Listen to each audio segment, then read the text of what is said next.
जोधपुर में इन दिनों काफी हलचल देखने को मिल रही है और जोधपुर एयरपोर्ट का नाम बदलने की मांग जोर पकड़ रही है। जानिए कौन है अमृता देवी बिश्नोई, जिनके नाम पर एयरपोर्ट का नाम रखने की मांग पूरा का पूरा बिश्नोई समाज कर रहा है। और ये जानने के लिए आपको जुड़े रहना होगा आखिर तक हमारे साथ। नमस्कार, मैं हूं चेतना शर्मा। आप देखना शुरू कर चुके हैं संवाद भारत का, भारत के लिए। तो 11 सितंबर को अमृता देवी समेत 363 लोगों ने खेजड़ी के पेड़ के साथ कटकर अपनी जान गंवा दी थी। उनकी 3 बेटियां आसू, भागू और रत्नी भी पेड़ की रक्षा के लिए शहीद हो गई थी।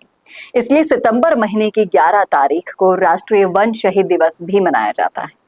अमृता देवी की गाथा हमें पेड़ों और जंगल की रक्षा करने के लिए प्रेरित करती है। और 294 साल पहले की ये बात है। साल था 1730 और तारीख थी 11 सितंबर। राजस्थान में जो हुआ वो सिर्फ पन्नों में दर्ज नहीं है, बल्कि बिश्नोई समुदाय के हर शख्स और पर्यावरण की रक्षा को अपनी जिंदगी का मकसद मान चुके लोगों के जहन में गहराई से समाया है। जोधपुर के खेजड़ली गांव में अमृता देवी और उनकी 3 बेटियों समेत 363 लोगों ने खेजड़ी के पेड़ के साथ कटकर जान गंवा दी। इसलिए भारत में 11 सितंबर को राष्ट्रीय वन शहीद भी मनाया जाता है।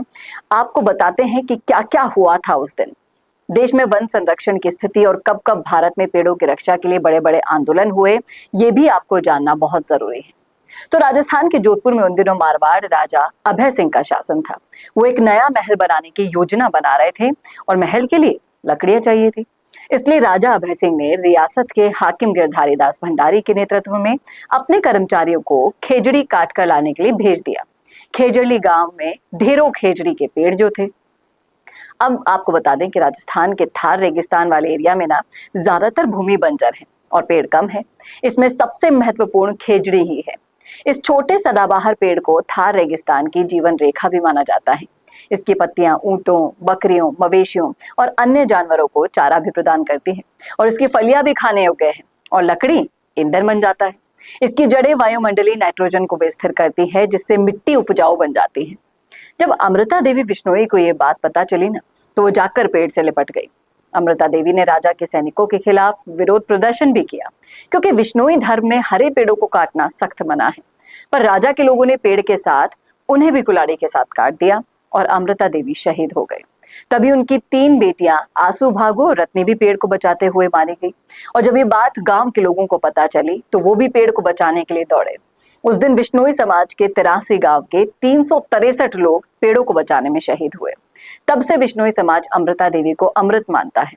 उस दिन शहीद होने से पहले अमृता देवी ने कहा था, सिर साटे रुख रहे तो भी सस्तो जान, जिसका अर्थ है यदि किसी व्यक्ति की जान की कीमत पर भी एक पेड़ बचाया जा सकता है ना, तो वो सही है। और बिश्नोई समाज इस वाक्य को अपनी दिलो जुबान पर रखता है। जब राजा अभय सिंह को बाद में ये जो नरसंहार हुआ इसकी सूचना मिली, तो वो कहते हैं कि वो दुख और पश्चाताप में डूब गए थे।